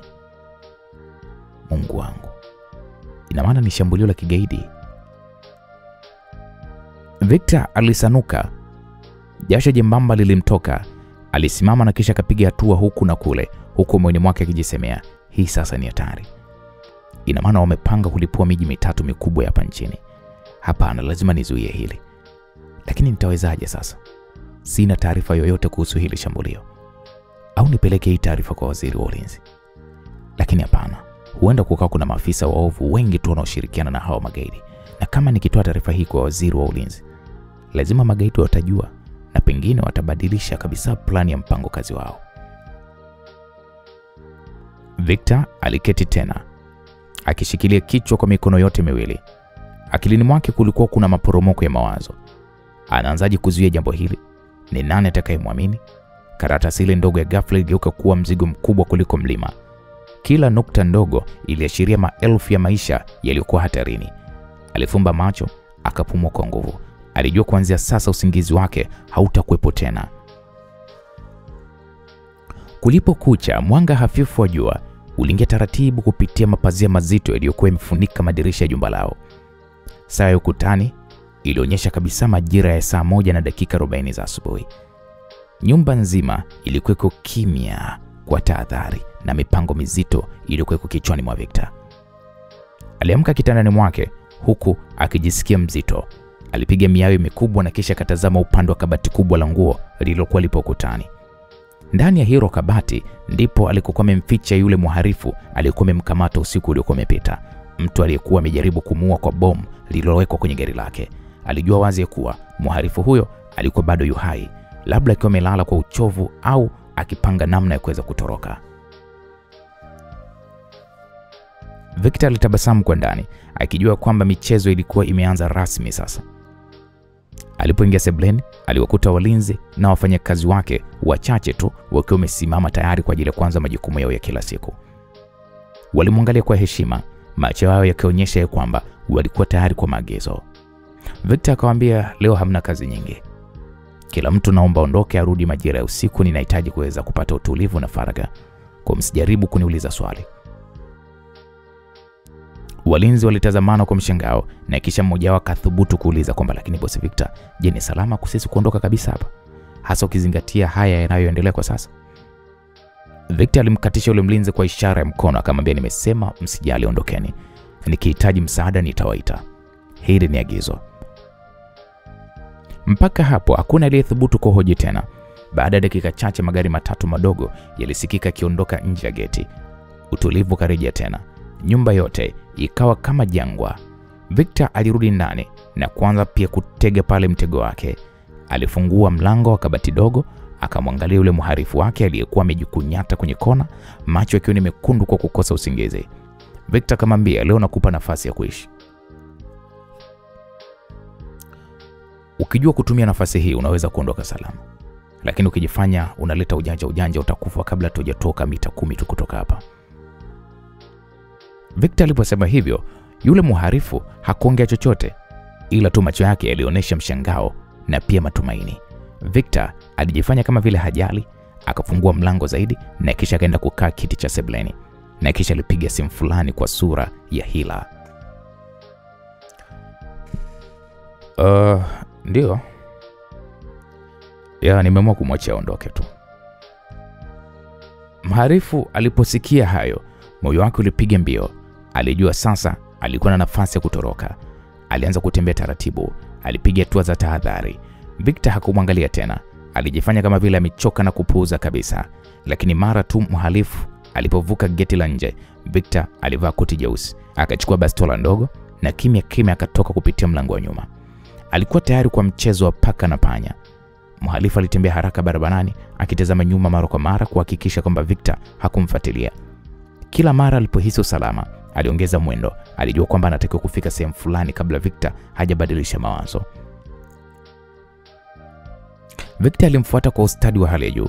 Alihakikisha anabaki mita kadhaa nyuma, akijificha nyuma ya magari yaliyopaki au maduka madogo madogo yaliyokuwa barabarani. Macho yake hayakumwacha yule mhalifu hata kwa sekunde moja. Safari haikuwa ndefu sana, lakini mazingira yalibadilika taratibu, kutoka barabara tulivu zilizo na nyumba kubwa na magari ya kifahari hadi mitaa yenye misongamano, watoto wakicheza barabarani, wauza genge wakipiga kelele zao za kawaida. Harufu ya samaki waliokaangwa ilichanganyika na vumbi lililokuwa likipanda juu. Hatimaye mhalifu alifika kwenye nyumba moja iliyokuwa iko ndani kabisa uswahilini. Nyumba hiyo ilikuwa ya kuta za udongo zilizopakwa chokaa nyeupe, lakini zikiwa na nyufa nyingi. Geti lake dogo lilikuwa limepakwa kwa rangi ya kijani iliyokuwa imechubuka vibaya. Mhalifu aliangalia pande zote kuhakikisha hakuna mtu aliyekuwa anamfuatilia. Hakumwona Victor kwa sababu Victor alikwisha kujificha nyuma ya kibanda cha kuuza matunda. Baada ya kujihakikishia yule mhalifu, aligonga mlango mara 3 kwa mtindo maalum, mara 2 kwa haraka na kisha mara 1 kwa nguvu. Baada ya sekunde chache, mlango ulifunguliwa kwa mlio wa kufuli nzito. Alisogea ndani kwa haraka, mlango ukafungwa kwa kishindo nyuma yake. Victor hapo alivuta pumzi ndefu, moyo wake ukicheza kwa msisimko. Alianza kusogea taratibu kuelekea nyumba ile, akipanga namna bora kufuatilia bila kugundulika. Alibanza nyuma ya kibanda cha matunda, akijaribu kusogea kidogo kidogo ili kupata mwanga wa kuona ni nini kinachoendelea ndani ile nyumba ya uswahilini. Aliweka sikio karibu na ukuta, lakini kelele za watoto waliokuwa wakicheza mpira zilimfanya asisikie vizuri. Harufu ya samaki waliokaangwa kutoka kwenye kibanda cha jirani ilijaa hewani, ikimchosha kabisa na kuongeza msisimko wa tumbo lake lililokuwa lijapata kifungua kinywa. Ghafla mlango wa nyumba ulifunguliwa kwa kishindo. Victor aliruka kwa tahadhari, akajificha nyuma ya nguzo ya umeme. Mhalifu yule wa mwanzo alitoka, safari hii akiwa amebeba begi dogo jeusi mkononi. Hakuna ishara yoyote ya kuogopa. Alitembea kwa kasi ya mtu aliyekuwa na kazi ya maana. Macho ya Victor aling'aa, moyo wake ukapiga mbio. Lazima begi hilo litakuwa lina siri ya kutisha, alijiambia hivyo Victor. Safari hii kumfuatilia kulionekana kugumu zaidi. Mhalifu hakuwa anapita barabara ndogo tena, alijichanganya na watu waliokuwa wakielekea sokoni. Victor alitembea umbali kwa mita kadhaa nyuma yake, akijifanya kama vile anatazama vitu madukani, lakini tofauti na muda ule uliopita. Safari hii mhalifu alionekana kuchukua tahadhari zaidi. Kila baada ya hatua kadhaa alikuwa anatazama nyuma kwa haraka, macho yake yakichungulia kama kulikuwa kuna mtu aliyekuwa anamfuatilia. Victor akajifanya kama mara nyingine ananunua matunda, mara asimame, yani kuzugazuga tu kumuuliza pale muuza magazeti, lakini ndani yake Victor, ndani ya moyo wake kulikuwa kuna waka moto wa taharuki. Alihisi kila wakati ya kwamba akifanya kosa dogo tu mhalifu angemgundua na mpango mzima ungevurugika. Walipoingia katikati ya mji, hali ilikuwa mbaya zaidi. Kulikuwa kuna msongamano mkubwa wa watu. Wauza bidhaa almaarufu kama vile machinga walipiga kelele, harufu ya jasho, mafuta ya magari, vyakula vilivyokuwa vinakaangwa, yani taflani. Kila upande watu walikuwa kubizi wakikimbizana na maisha, wengine wakibeba mizigo mikubwa, wengine wakipita kwa haraka haraka kuelekea kazini. Victor alijitahidi kutazama begi jeusi mikononi mwa yule mhalifu, lakini kila mara lilikuwa linafunikwa na watu waliokuwa wakipita mbele yake. Moyo wake ulizidi kudunda kwa kasi. Victor akawa anajiwazia, huyo mtu lazima kuna jambo anapanga kufanya mahali, alijiambia hivyo. Lakini ghafla msongamano ulipokuwa mkubwa zaidi, hakumuona tena yule mtu. Alitazama kushoto, kulia, mbele, nyuma, lakini sura yule mhalifu ilimpotea kama moshi. Alisimama katikati ya barabara akihisi jasho linamtoka usoni. Mapigo yake ya moyo yakawa ya haraka kama ya mtu aliyepoteza kitu cha thamani ya maisha. Hawezi kuwa amenipotea kirahisi hivi. Lazima atakuwa yuko karibu tu. Victor alijiambia huku macho yake yakipapasa kila upande kwa haraka. Alitembea kama kichaa, akipenya katikati ya watu, akizama kila kona, kila kivuli, kila duka dogo lililokuwa liko wazi, lakini hapakuwa na sura yule mhalifu. Kilichokuwa kimebaki kilikuwa ni wingu la shaka na hofu. Victor alihisi tumbo lake likikunjamana, akijua labda amesukumwa kwenye mtego, na hapo ndipo macho yake yakakutana na kitu kimoja kilichomgandisha moyo. Pembeni ya benchi lililokuwa liko mbele ya duka dogo la vifaa vya nguo, aliona lile begi dogo jeusi. Lilikuwa limetupwa, ni kama vile mtu alikuwa amelisahau. Hapakuwa na mtu karibu nalo. Victor alitembea taratibu, moyo wake ukimwambia kwamba kuna kitu hakiko sawa. Alipolisogea lile begi na kulifungua kwa mikono iliyokuwa ikitetemeka, pumzi yake ilisimama ghafla. Ndani hapakuwa na nguo wala karatasi. Kulikuwa kuna bomu lililotengenezwa kwa ustadi. Saa ndogo ya kidijitali juu yake ikionyesha muda uliosalia. Ulikuwa ni dakika 10 kabla bomu hilo kuripuka. Jasho likaanza kumtoka Victor, uso wake ukawa ni mweupe. Mungu wangu, alijinongoneza. Alijua bila shaka ya kuwa maelfu ya watu waliokuwa sokoni pale wangepoteza maisha endapo bomu hilo lingelipuka. Hakupoteza muda, alipiga kelele kwa sauti kali kwamba kuna bomu, ondokeni haraka, ondokeni. Kwa sekunde chache watu walimwangalia kwa mshangao, wengine wakidhani kwamba huyu anatania. Lakini aliporudia tena kwa nguvu, huku akikimbia akionyesha begi hilo, taharuki kubwa ilizuka.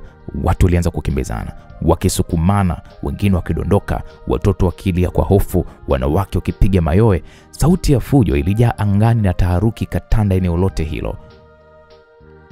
Victor alijua muda ulikuwa ni mdogo mno kusubiri kikosi cha kutegua mabomu kifike.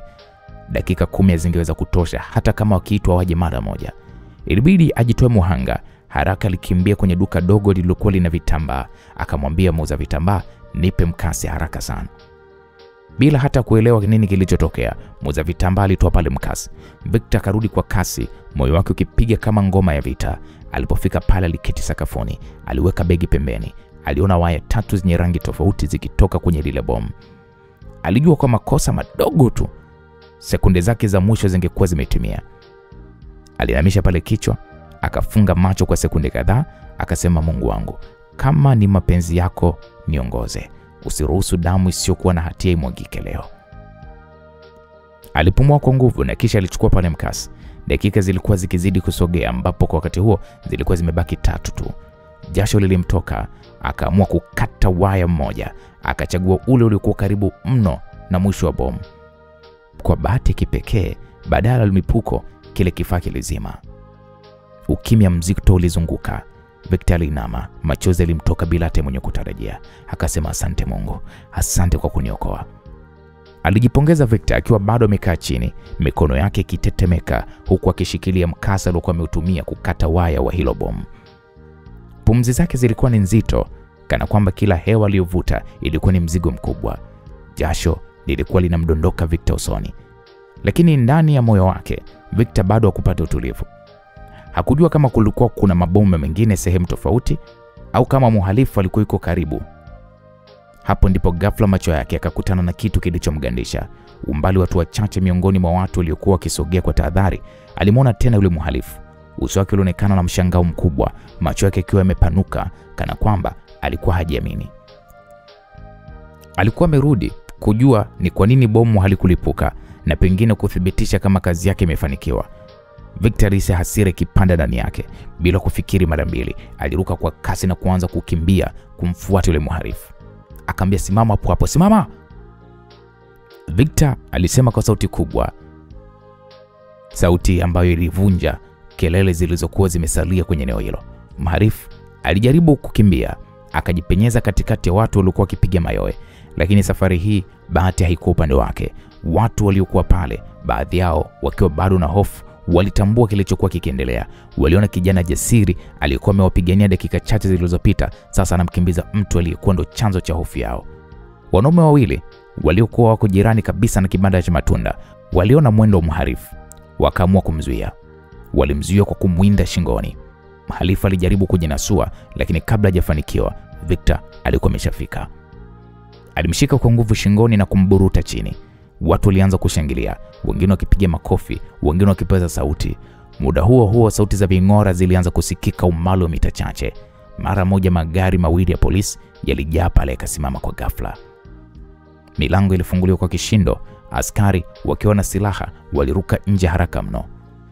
Aliyewatangulia wote alikuwa ni Inspekta Sadiki, sura yake ikionyesha mshangao na heshima kubwa alipomwona Victor amemshikilia yule mhalifu chini. Inspekta Sadiki akasema, "Victor, ni wewe tena?" Inspekta Sadiki alibaki akisema kwa mshangao, "Wewe ndiye uliyezuia mlipuko huu?" Victor hakuwa na muda wa kueleza kwa undani.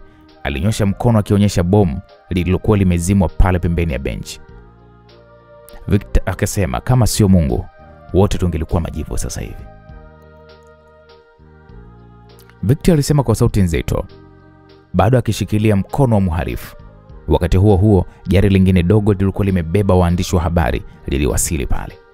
Kamera zilianza kung'aa kila upande, waandishi wakipiga picha na kurekodi video. Moja kwa moja, baadhi yao waliokuwa wakituma taarifa kwa njia ya mtandao walichukua simulizi ya tukio lote na kuliweka hewani. Sekunde chache baadaye, tukio hilo lilianza kusambaa kila kona ya Tanzania. Katika television, kwenye redio na hata mitandao ya kijamii, jina la Victor lilianza kutajwa kwa heshima kubwa. Vichwa vya habari vilikuwa vikisema, "Kijana shujaa aokoa maelfu ya raia kutoka kwenye bomu. Victor ajitoa muhanga kuokoa taifa." Na wengine waliandika, "Shujaa mpya wa Tanzania azuka." Inspekta Sadiki alisogea karibu.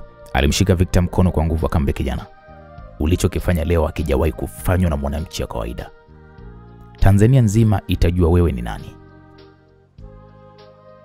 Waandishi wa habari waliendelea pale kumzunguka Victor wakimuuliza maswali ya hapa na pale. Victor alihema kwa kina, macho yake yakitazama watu waliokuwa wameokoka. Akijua kabisa hakuwa na majibu mengi, akasema, "Nilifanya kwa sababu hakuna mtu mwingine angeweza kufanya wakati huo. Sote tunawajibika kulinda nchi yetu." Victor alisema kwa unyenyekevu, sauti yake ikisambaa kupitia kamera za television na simu za waandishi. Watu waliokuwa wako pale walipiga makofi, wengine wakipiga kelele, wengine walimuita kwa sauti kubwa, "Shujaa wetu, shujaa wetu." Lakini ndani ya moyo wake Victor hakujihisi kama yeye ni shujaa. Alihisi mzigo mkubwa. Alijua kuwa kuzuia bomu moja hakukuwa mwisho wa tatizo. Palikuwa pana mtandao mkubwa wa magaidi waliokuwa wakihusiana moja kwa moja na matatizo ya familia yake. Yule mhalifu alimkamata hakuwa tu jambazi, alikuwa kiungo cha njama kubwa zaidi. Askari walimchukua mhalifu mikononi mwa Victor, wakampiga pingu na kumweka ndani ya gari la polisi. Kabla hajapelekwa, Victor alimwangalia kwa umakini mno, macho yake yakisema kwamba, "Wewe siku zako za kutoroka zimeisha. Sasa ukweli wote utajulikana." Waandishi wa habari waliendelea kufuatilia kila hatua. Tukio hilo liliendelea kurushwa mubashara, na ndani ya muda mfupi kila kona ya Tanzania kutoka Dar es Salaam, Mwanza, Arusha mpaka vijiji vidogo walikuwa wakizungumzia jina moja tu, Victor. Na kwa mara ya kwanza kijana huyu alijikuta katikati ya vita visivyo vya kawaida. Aligundua kwamba sasa hakuwa tu mtu wa kawaida, alikuwa alama ya matumaini na ujasiri wa taifa zima. Magari ya polisi yalipofika kituoni, milio ya ving'ora ilizima polepole, huku ikiacha sauti ndogo tu ya kielektroniki iliyoashiria dharura iliyokuwa imetokea. Watu waliosimama nje ya kituo walikuwa bado wakizungumza kwa shauku kuhusu kijana aliyezuia bomu. Lakini ndani ya tukio, hewa ilikuwa ni nzito, ikibeba harufu ya uvumba wa sigara uliokuwa umetawala ukumbi wa mahojiano. Yule mhalifu alisukumwa ndani ya chumba cha mahojiano, mikono yake ikiwa imepigwa pingu. Uso wake ulikuwa umechoka, lakini macho yake bado yalionekana kuwa na jeuri fulani ya kutaka kuonyesha kuwa hajashindwa.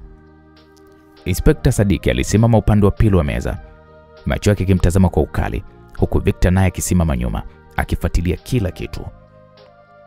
"Unaitwa nani wewe kijana?" Inspekta Sadiki alianza kwa sauti nzito. Mhalifu alinyamaza, aligeuza kichwa chake pembeni. Sadiki alipiga meza kwa ngumi moja, sauti ikatoka kwa kishindo, akamwambia, "Sikiliza wewe kijana. Maisha maelfu ya watu yapo mikononi mwako. Ukiendelea kucheza mchezo huu, hukumu yako itakuwa maradufu. Kwa ni bora uanze kuongea sasa hivi." Mhalifu alimtazama Victor kwa macho ya chuki na kisha alivuta pumzi ndefu akasema, "Majina naona hayana maana hapa. Mnajua mimi ni nani na mnajua kwa nini niko hapa." Victor alisogea hatua mbili mbele akamwambia, sikiliza, si tunataka kujua mipango yenu ni ipi? Bomu la Dar limezuiwa, lakini najua hamjakusudia Dar peke yake. Kuna mipango mingine mikubwa zaidi, si ndio manake? Kwa muda mfupi kulikuwa kuna ukimya mzito. Mhalifu yule alicheka kwa dhiaka, lakini kabla hajazungumza zaidi, Sadiki alimvuta shati lake kwa hasira akamwambia, sikiliza wewe, jibu swali. Hatimaye mhalifu alisema, sauti yake ikiwa ni ya chini lakini ni ya wazi. Akasema, ndio. Kuna mabomu mengine mawili. Moja litakuwa Arusha, jingine Mwanza. Siku 4 kutoka sasa.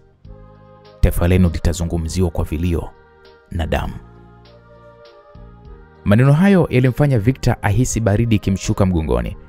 Sadiki alimtazama Victor kana kwamba walikuwa wakisoma mawazo ya kila mmoja.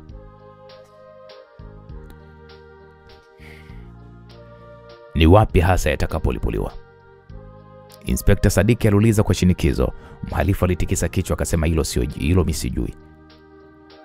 Majukumu yetu ni kupokea maagizo. Mahali hasa ni siri ya wale wakubwa wanaotoka nje ya nchi. Sisi ni vibaraka tu. Inspekta Sadiki aliguna kwa hasira. Alipiga tena meza akamwambia, utasema kila kitu mpaka mwisho. Lakini hata baada ya mahojiano ya saa kadhaa, mhalifu hakutoa taarifa za moja kwa moja kuhusu sehemu kamili ya mashambulizi. Hapo Inspekta Sadiki aliamua kuweza kumpeleka kwenye mahabusu maalum, huku akisema kwamba sasa maisha yako yatakuwa ni magumu sana kwa sasa. Habari uliyoitoa tayari imetosha kuanzisha hatua za haraka. Ngoja kwanza tuifanye kazi. Mwendo wa dakika 40 mbele, Victor na Inspekta Sadiki waliitwa kwenye kikao cha usalama wa taifa kilichoitishwa haraka ndani ya jengo la ikulu ndogo ya Dar es Salaam. Humo ndani maafisa wa juu wa jeshi la polisi na idara ya ujasusi walikuwa wameketi, sura zao zikiwa na ukali na hofu ya hali ya dharura. Mwenyekiti wa kikao, jenerali mwenye nyota 4 kifuani, alianza kwa sauti thabiti kwamba tumepokea taarifa uwepo wa mashambulizi ya mabomu katika miji mitatu mikubwa ya Tanzania: Dar es Salaam, Arusha na Mwanza. Dar imenusurika leo, shukrani kwa ujasiri wa Victor. Sasa tunapaswa kuchukua hatua madhubuti kuzuia mengineo. Hapo Victor aliitwa kusimama mbele. Alihisi moyo wake ukipiga kwa nguvu, lakini alijua hakuwa na budi ila ni kueleza. Aliweka mezani pale karatasi ile yenye vidoti vyeupe vitatu. Victor akasema, hii ndio nyaraka pekee niliyoipata mikononi mwa mmoja wa magaidi, na inaonekana haina maandishi yoyote, lakini ukizidi kuichunguza kuna alama hizi 3 za nukta. Nilipoweka kwenye ramani ya Tanzania, niligundua zinahusiana moja kwa moja na miji ya Dar es Salaam, Arusha na Mwanza.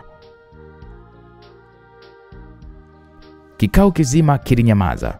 Watu wakawa wanatazamana, na kisha mmoja wa makamishna wa polisi akasema, kwa hiyo hii ndio ramani yao ya mashambulizi?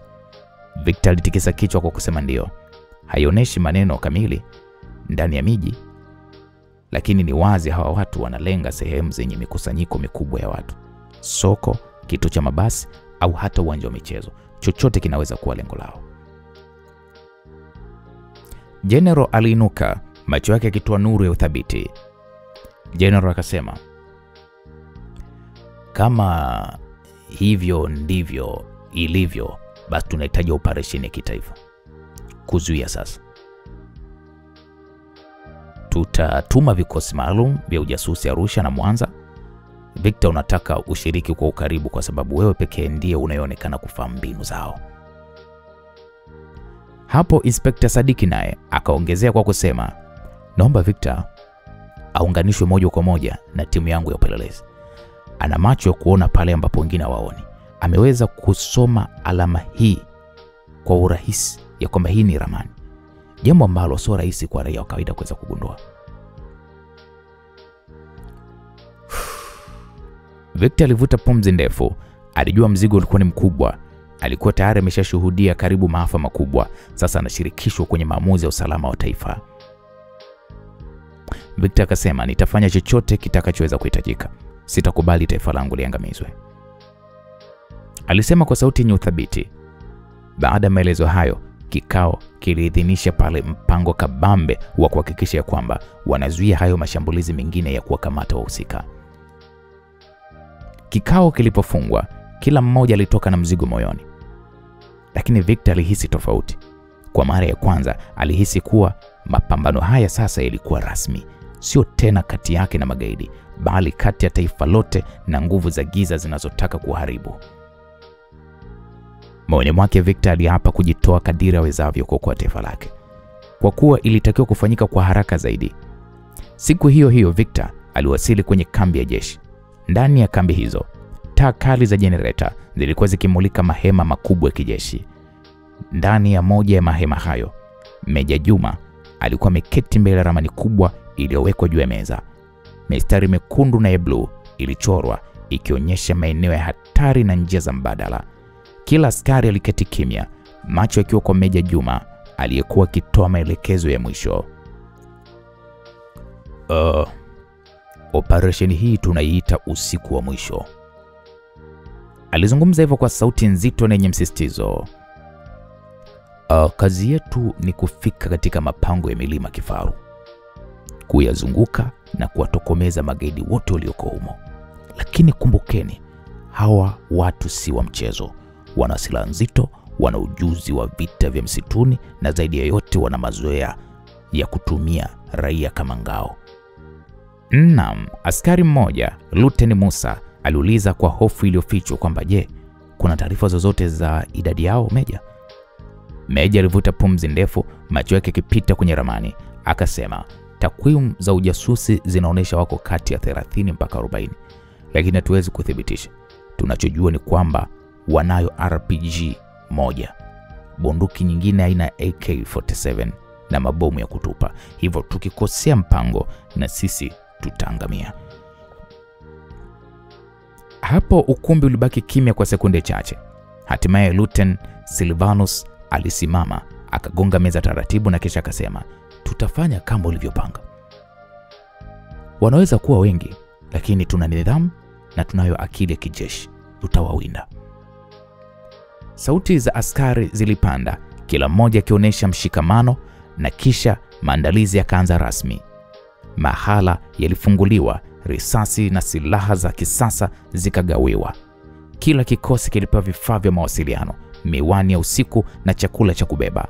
Timu maalum ya madaktari wa vita pia ilijiandaa. Meja Juma akasahau kipengele muhimu, mafunzo ya kisaikolojia. Aliwakumbusha askari ya kwamba huu haukuwa mchezo wa video game wala filamu, ni maisha ya kweli. Akawaambia kila mmoja kumbuke, akianguka njiani wenzako watakuinua. Usije kumwacha mwenzio nyuma. Hilo ni agizo la moja kwa moja. Alisema hivyo Meja Juma kwa sauti thabiti. Naam, asubuhi na mapema ya siku iliyofuata, magari ya kijeshi yalisogea kwenye lango la kambi. Magurudumu yake makubwa yalileta mlio wa kutisha kwenye changarawe. Kikosi kizima kilipakiwa, kila mmoja akiwa amevalia sare kamili na silaha begani. Safari ilianza kupita barabara yenye vumbi, ikipita vijiji vidogo vilivyokaribiana na msitu mnene. Watoto walikimbia pembeni wakiangalia askari kwa mshangao, baadhi wakipeperusha mikono kuwatakia heri. Wazee wa vijiji waliwapungia mikono, wengine wakionyesha wasiwasi usoni kana kwamba walihisi dharuba ya damu ilikuwa karibu kulipuka. Baada ya kilomita 20, magari yalilazimika kusimama. Barabara ilikuwa imeharibiwa kwa makusudi. Kulikuwa kuna shimo kubwa lililojaa maji. Uchunguzi wa haraka ulibaini ya kwamba lilikuwa ni shimo lililochimbwa na magaidi kuzuia askari wasivuke kwa urahisi. Hawa watu wanajua tunakuja hawa, aliongea Lieutenant Musa kwa hasira. Meja Juma aliamuru kikosi cha kwanza kinashuka, tutatumia njia ya msituni. Magari yataendelea kwa umbali, lakini watu lazima tuingie kwa miguu. Hapo safari ya msituni ikaanza. Nyasi ndefu ziliwagusa miguuni, wadudu wakawa wanapiga kelele kila kona.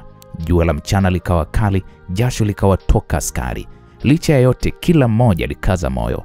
Walipofika katikati ya msitu, walikutana na changamoto nyingine. Mabaki ya kambi ndogo ya kijeshi yalionekana kuteketea. Kulikuwa kuna bunduki zilizochomwa, damu iliyokauka na hewa ya uoga iliyosalia. Ishara zote zilionyesha kwamba magaidi walikuwa wamewashambulia wenzao siku moja kabla. Hebu tazameni, alisema Luteni Silvanus kwa huzuni. Wamewashinda wenzetu. Hii inamaanisha wako karibu.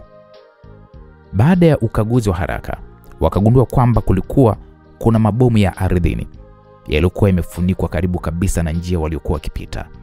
Kikosi cha wataalamu cha mabomu kilihitajika kusafisha njia. Ilikuwa ni kazi ngumu, lakini askari waliendelea bila kukata tamaa. Usiku ulipokaribia, walilazimika kujificha kwenye kivuli cha miti mikubwa. Hapo walifanya kikao cha haraka. Jamani, hawa magaidi wanataka kutuchelewesha mpaka tutoke nguvu, alisema Meja Juma. Lakini hawatafanikiwa. Tutasonga mbele usiku huu. Kwa kutumia miwani ya usiku, walitembea kimya kimya wakitumia ishara za mikono badala ya maneno. Njia ilikuwa ni hatari. Mara kadhaa walihisi milio ya risasi kwa mbali, lakini haikuwa kwao. Mara nyingine waliona mwanga wa moto juu ya mlima, ishara ya kwamba walikuwa karibu na kambi kuu ya magaidi. Meja Juma alitumia kikosi kidogo cha ujasusi kuzunguka mbele. Walipewa agizo la kutokurudi hadi wapate taarifa kamili za eneo la adui. Saa 2 baadaye, kikosi hiko kilirudi kimya kimya. Tumewaona, alisema kiongozi wa kikosi hicho kwa sauti ya chini. Wamejenga vizuizi vya mbao pamoja na mawe kwenye mapango. Kuna walinzi 4 kila lango, na ndani tumekadiria kuwa na zaidi ya watu 20. Wengine wamekaa juu ya miamba wakiwa na bunduki za masafa marefu. Naam, hapo kila askari alikuwa anasikiliza kwa umakini. Meja akasema, tutatumia mbinu 3. Kwanza, kikosi cha kwanza kitapita upande wa mashariki. Kitakata mawasiliano yao. Kikosi cha pili kitafanya hadaa upande wa magharibi ili kuwatoa nje. Wakati huo kikosi cha 3 chenye makomando maalum kitapenya moja kwa moja kupitia njia ya chini ya maji ambayo tumeibaini kutoka kwa taarifa za ujasusi. Hapo tutawashambulia kwa pande zote kwa wakati mmoja. Askari hawa wakakubaliana kwa sauti moja. Hapo kila mmoja alijiandaa kwa hatua ya mwisho, vita ya uso kwa uso na magaidi. Usiku ulipokolea, upepo wa mlima ulivuma taratibu. Kikosi kizima kilikuwa tayari kwa shambulio. Walikaa kimya wakisubiri ishara ya Meja Juma. Ilipotimia majira ya saa 2 za usiku, Meja Juma alinyanyua mkono juu kidogo, macho yake yakiwa makali kana kwamba alikuwa anasoma giza. Askari wote walikaza mikono yao kwenye silaha. Kwa ishara ndogo tu ya mkono, uvamizi ulianza. Kikosi cha kwanza kilisogea upande wa mashariki kimya kimya, wakikata waya wa mawasiliano wa magaidi. Kikosi cha pili kikapiga risasi za kuwadaa upande wa magharibi. Milio ya bunduki ilipiga kelele na kuwafanya magaidi wagundue kuwa wamevamiwa. Ndani ya sekunde chache, mapango ya mlima yakawa uwanja wa vita.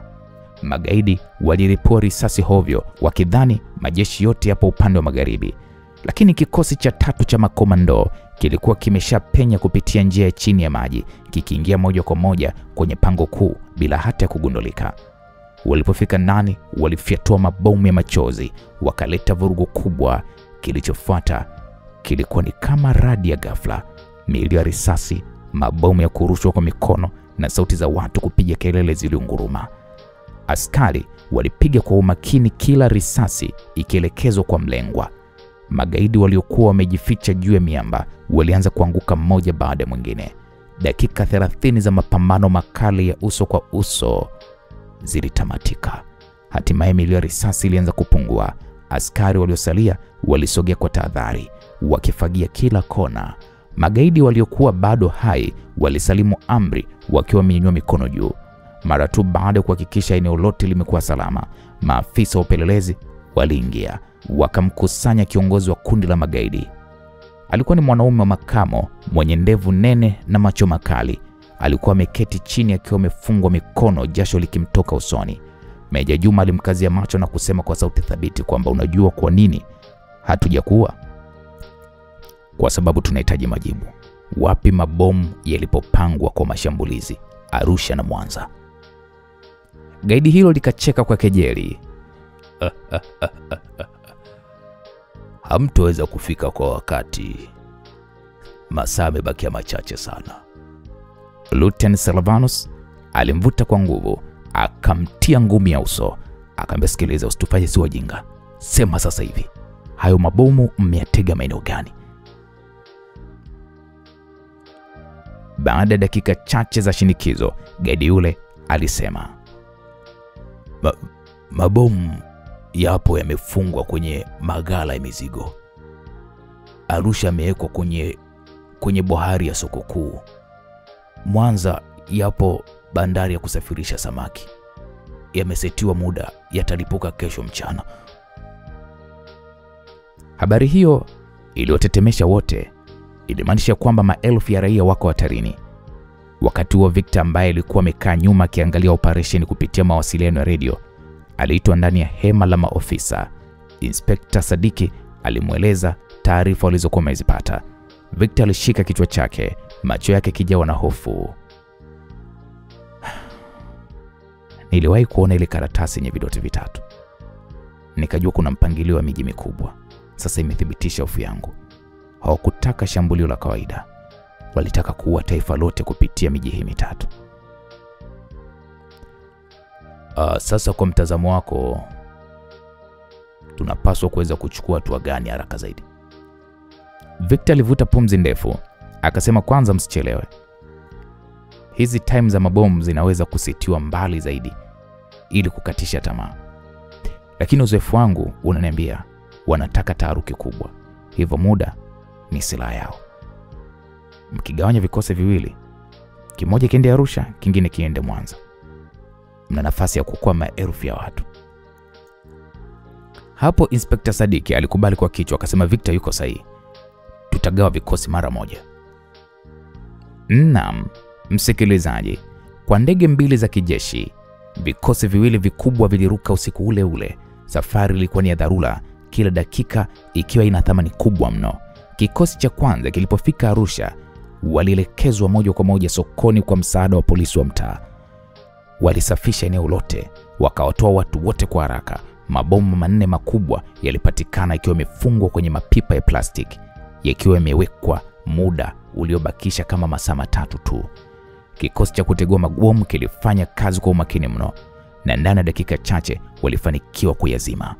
Wakati huo huo, kikosi cha pili kilipofika Mwanza, walikimbilia moja kwa moja bandari ya samaki. Hapo walikuta kontena kubwa lilikuwa tayari kupakiwa kwenye meli. Ndani yake kulikuwa kuna mabomu manne pia. Muda ulikuwa umebaki kama dakika 45 tu yalipuke. Hali ilikuwa ni taharuki, lakini wataalamu wa mabomu walifanikiwa kuyazima kwa kutumia mbinu za hali ya juu mno. Taarifa hizo zilipotangazwa, Tanzania nzima ilishusha pumzi ya uheni. Habari ilivuma kila kona, mabomu makubwa yamezimwa kwa usalama. Shukrani kwa ushirikiano wa vikosi vya usalama. Victor aliposikia habari hiyo, kwanza alitulia, machozi yalimtoka taratibu. Alijua hakuwa askari, lakini mchango wake wa kugundua maana ya ile karatasi na kuunganisha vile vidoti vya magaidi ulikuwa umeokoa taifa zima, japokuwa Yesu askari. Meja Juma alimsogelea Victor na kumpiga bega, akamwambia, kijana, hujapigana na bunduki, lakini akili yako imekuwa ni bunduki kubwa kuliko zote. Inspector Sadiki naye alitabasamu, akamwambia, kazi bado haijaisha. Victor, bado familia yako iko hatarini, na bado hatujaelewa uhusiano kamili wa magaidi hawa na matatizo yako nyumbani, lakini kwa sasa umeokoa taifa. Victor alihema kwa kina, akitazama anga lilokuwa limeanza kupambazuka. Alihisi mwanga mpya wa matumaini umeanza kuchomoza. Kwa kuwa operation ilikuwa imekamilika, aliamua kufunga safari kurudi zake nyumbani kwao. Moyoni mwake kulikuwa kuna pande mbili. Upande mmoja ulihisi faraja kubwa ya kuokoa taifa, lakini upande wa pili kulikuwa bado na giza ndani ya nafsi yake. Familia yake, siri za karatasi ile yenye vidoti vitatu, na mshangao wa kwa nini magaidi waliunganishwa na yeye binafsi. Mpaka sasa bado alikuwa hajaelewa ni kwa nini magaidi walitaka kumuua yeye. Gari lake Victor liliposimama kwenye uwanja wa nyumbani kwao, macho yake yaliganda mara moja. Mbele jumba lao, kwenye sehemu ya kuegeshea magari, kuna kitu kilimshangaza sana. Msikilizaji, mshangao huo ni mshangao gani? Baada ya Victor kurudi kwao, anaona kitu ambacho kimemshangaza. Je, Victor amekutana na nini nyumbani kwao? Bana, usikose katika sehemu ya 23 kupata kujua nini hasa ambacho Victor amekutana nacho baada ya kurudi kwao.